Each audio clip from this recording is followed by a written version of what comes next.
চীন আরবের দেশগুলোর থেকে 80% তেল আমদানি করে মালাক্কা প্রণালী দিয়ে। সিঙ্গাপুর শুধুমাত্র একটি বন্দরের উপর নির্ভর করে আজ কোথা থেকে কোথায় পৌঁছে গেছে। এই সি রুট দিয়েই চীন, জাপান, উত্তর কোরিয়া, দক্ষিণ কোরিয়া, তাইওয়ান প্রভৃতি দেশগুলো আফ্রিকা, ইউরোপ তথা মধ্যপ্রাচ্যের সঙ্গে বাণিজ্য করে থাকে। গ্রেট নিকোবর দ্বীপপুঞ্জে ভারত সরকার ৭৫,০০০ কোটি টাকা ইনভেস্ট করছে। এই ইনভেস্টমেন্টের পিছনে ভারতের লক্ষ্য কি? চীনকে রুখতে এই ইনভেস্টমেন্ট কতটা কার্যকরী হবে, সম্পূর্ণ তথ্য দিয়ে এই প্রশ্নের উত্তরগুলো আমরা এই ভিডিওতে জানব। ভারত সরকার বঙ্গোপসাগরে অবস্থিত আন্দামান নিকোবর দ্বীপপুঞ্জের নিকোবর দ্বীপে গ্রেট নিকোবর আইল্যান্ডে ভারতের একটি অন্যতম বৃহৎ প্রজেক্ট শুরু করেছে। এই দ্বীপে ভারত সরকার ৭৫,০০০ কোটি টাকা ইনভেস্ট করছে। স্বাভাবিকভাবেই প্রশ্ন উঠছে, এই নির্জন একটা দ্বীপে এই ৭৫,০০০ কোটি টাকা খরচ করার উদ্দেশ্য কি? ভারত কি চীনকে নজরে রাখতে এবং চীন জলপথে যে তেল আমদানি করে তা কন্ট্রোল করতে এই দ্বীপে কি এই প্রজেক্ট করার সিদ্ধান্ত নিয়েছে? এই ৭৫,০০০ কোটি টাকার প্রজেক্ট কি এবং কেন ভারত সরকার এতগুলো টাকা এখানে ইনভেস্ট করছে? ভারত সরকারের এই প্রজেক্টের পেছনে কি উদ্দেশ্য রয়েছে তা জানতে আপনারা এই ভিডিওর সঙ্গে থাকুন এবং যদি চ্যানেলে নতুন হয়ে থাকেন তাহলে চ্যানেলটিকে সাবস্ক্রাইব করবেন। আপনাদের জন্য হয়তো এই সাবস্ক্রাইব ফ্রি, কিন্তু এই সাবস্ক্রাইব নতুন নতুন ভিডিও বানাতে আমাদের অনেক অনুপ্রেরণা যোগায়। যদি ভিডিওটি ভালো লেগে থাকে তাহলে লাইক করতে ভুলবেন না। ভারত সরকার ৭৫,০০০ কোটি টাকা খরচ করে এই দ্বীপে তৈরি করছে একটা ইন্টারন্যাশনাল এয়ারপোর্ট, টাউনশিপ বা মেগাসিটি, একটা ডিপ সি পোর্ট যা ইন্টারন্যাশনাল পোর্ট হিসেবে কাজ করবে, একটা থার্মাল পাওয়ার প্ল্যান্ট তৈরি করা হবে এবং একটি হাইটেক মিলিটারি বেস তৈরি করবে। বঙ্গোপসাগরের মাঝখানে এই নির্জন দ্বীপটিতে এতগুলি ইনফ্রাস্ট্রাকচার বিল্ডিংয়ের পিছনে মূলত দুটি উদ্দেশ্য রয়েছে। প্রথম উদ্দেশ্য হলো টু বুস্ট ইন্ডিয়ান ইকোনমি, অর্থাৎ ভারতের অর্থনীতিকে মজবুত করা। বিশেষজ্ঞরা বলছেন গ্রেট নিকোবর দ্বীপের আয়তন সিঙ্গাপুরের দ্বিগুণ এবং সমুদ্রের গভীরতাও সিঙ্গাপুরের থেকে বেশি, তাই এখানে খুব স্বাভাবিকভাবেই একটা গভীর সমুদ্র বন্দর তৈরি করাটাও সম্ভব। আর একটি মাত্র বন্দরের উপর নির্ভর করেই সিঙ্গাপুরের অর্থনীতি যেভাবে উন্নত হয়েছে, সিঙ্গাপুরের তুলনায় বড় এবং সিঙ্গাপুরের তুলনায় গভীর একটা বন্দর যদি গ্রেট নিকোবর দ্বীপে তৈরি করা যায় তাহলে ভারতের ইকোনমি কতটা উন্নত হতে পারে তা নিশ্চয়ই অনুমান করতে পারছেন। আর দ্বিতীয় উদ্দেশ্য হলো ভারতের একটি প্রতিবেশী দেশ হলো চীন, যার ৮০% ক্রুড অয়েল এবং ৭৫% বাণিজ্য জাহাজ এই মালাক্কা প্রণালী দিয়েই যায়। তাই মালাক্কা প্রণালীকে ভারতীয় মিলিটারি যাতে যুদ্ধকালীন সময়ে ব্লক করতে পারে, তাই ভারতের এই প্রস্তুতি। তার একেবারে কাছেই এই নিকোবর দ্বীপপুঞ্জ, তাই মালাক্কা প্রণালীকে ভারতীয় মিলিটারি যুদ্ধকালীন সময়ে যাতে ব্লক করতে পারে তার সম্পূর্ণ প্রস্তুতিও নিয়ে রাখা যাবে যদি এখানে একটি পূর্ণাঙ্গ সেনা আড্ডা তৈরি করা যায়।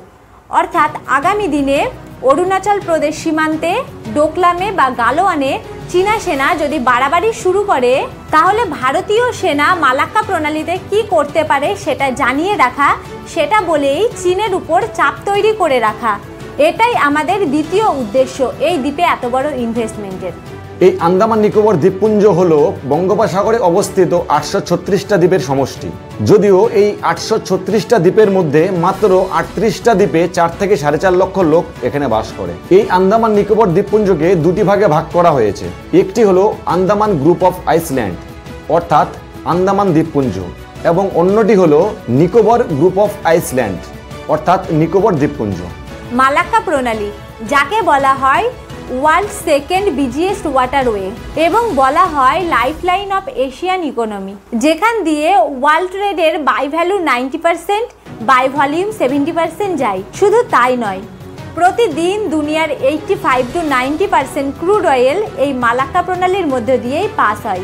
আর যদি চীনের কথা ধরা যায় তাহলে 78% অয়েল সাপ্লাই এবং 70% প্রেজেন্ট চাইনিজ ট্রেড এই মালাক্কা প্রণালীর মধ্য দিয়েই পাস হয়। স্বাভাবিকভাবেই চীনের উপর চাপ তৈরি করার জন্যই এই মালাক্কা প্রণালীর থেকে 200 কিমি দূরে এই গ্রেট নিকোবর দ্বীপের এই ডেভেলপমেন্ট এবং মিলিটারি আড্ডাও কিন্তু অনেক আগেই দরকার ছিল, যদিও স্বাধীনতার পর দীর্ঘ সময় ধরে তা হয়নি।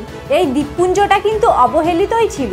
এই দ্বীপপুঞ্জ ভারতের ইতিহাসে কিভাবে সামিল হয় চলুন তার ইতিহাসটা একটু সংক্ষেপে জানি। 1050 খ্রিস্টাব্দে চোল রাজারা এই দ্বীপের স্ট্র্যাটেজিক ইম্পর্টেন্টের কথা মাথায় রেখে প্রথমবারের মতো এই দ্বীপকে ভারতের সঙ্গে সামিল করে নেয়। মধ্যযুগে এই দ্বীপে মারাঠারা রাজত্ব করে।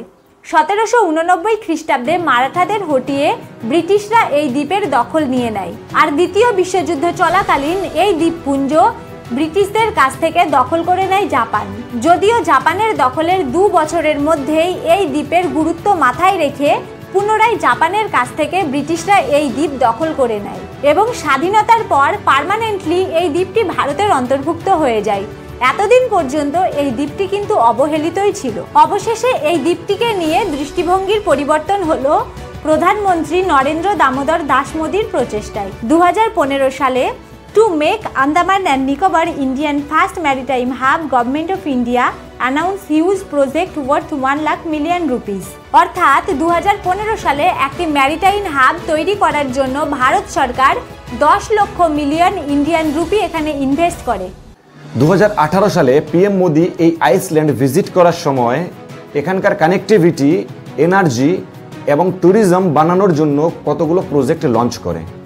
2019 সালে পাশ হয় Iceland postal regulation zone notification 2019 নামক একটি আইন, যে আইন দ্বারা একটা গভীর আধুনিক সমুদ্র বন্দর এবং একটি সেনা আড্ডার তৈরির আইনি স্বীকৃতি মিলে যায় প্রথমবারের মতন।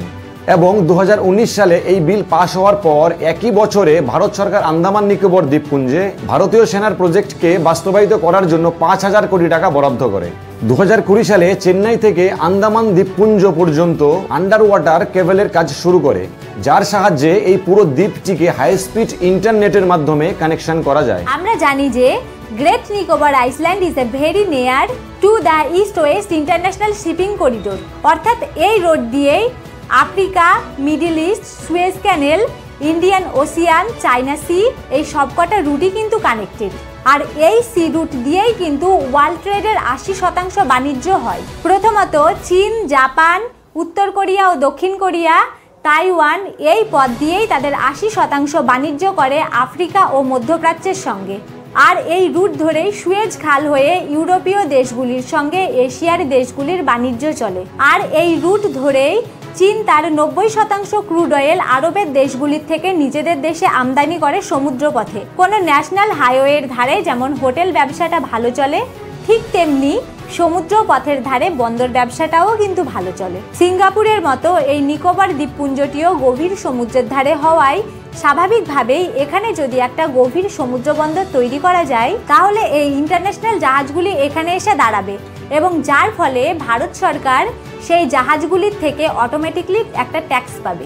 একই কারণেই কিন্তু সিঙ্গাপুরে একটি মাত্র সিপোর্ট থাকা সত্ত্বেও এবং ইন্টারন্যাশনাল জাহাজগুলি এই রুটে চলাচলের জন্য আজকের সিঙ্গাপুর এত উন্নত। এবং এই একই সি রুটের পাশেই কিন্তু আমাদের গ্রেট নিকোবর দ্বীপপুঞ্জটি অবস্থান করছে এবং গ্রেট নিকোবর দ্বীপপুঞ্জের আয়তন সিঙ্গাপুরের প্রায় দ্বিগুণ এবং সমুদ্রের গভীরতাও কিন্তু সিঙ্গাপুরের তুলনায় অনেক বেশি। তাই এখানে যদি একটা গভীর সমুদ্র বন্দর তৈরি করা যায়, তাহলে ভারত আর্থিকভাবে অনেক উন্নতি লাভ করতে পারবে। অপরদিকে চীন ভারত সীমান্তে বিভিন্ন দিকে বিভিন্নভাবে সমস্যা তৈরি করে। আগামী 10 বছরের মধ্যে এই নিকোবর দ্বীপে ভারত সরকার যদি একটি সম্পূর্ণরূপে মিলিটারি বেস তৈরি করে ফেলতে পারে, তাহলে চীন ভারতের পিছনে লাগাটা একেবারেই ভুলে যাবে। কারণ ভারত কিন্তু নিকোবরে বসে চীনের এই বাণিজ্য রুটটি বন্ধ করে দিতে পারে। তাই এই দ্বীপে ভারতীয় সেনা মোতায়েন থাকলে উত্তরে চীন কিছু করার আগে 10 বার ভাববে। এই দ্বীপে বসে কিন্তু ভারত চীনের প্রতিটি জাহাজ এবং প্রতিটি স্টেপের উপর ভারত নজর রাখতে পারবে। চীনের যে জাহাজগুলো মালাক্কা প্রণালী দিয়ে যাতায়াত করে, সেই জাহাজগুলোর উপরে ভারত স্বাভাবিকভাবেই একটি কন্ট্রোল আনতে পারবে। চীনের 80% ক্রুড অয়েল এই পথ দিয়েই কিন্তু তাদের আমদানি করতে হয়।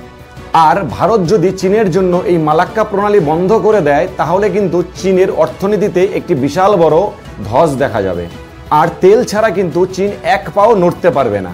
আশা করি তাহলে বোঝাতে পারলাম এই গ্রেট নিকোবর দ্বীপপুঞ্জের প্রয়োজনীয়তা। যদি মনে হয় ভিডিওটি ইনফরমেটিভ, তাহলে একটি লাইক এবং শেয়ার করতে ভুলবেন না। দেখা হচ্ছে পরবর্তী ভিডিওতে। সম্পূর্ণ ভিডিওটি দেখার জন্য অসংখ্য ধন্যবাদ।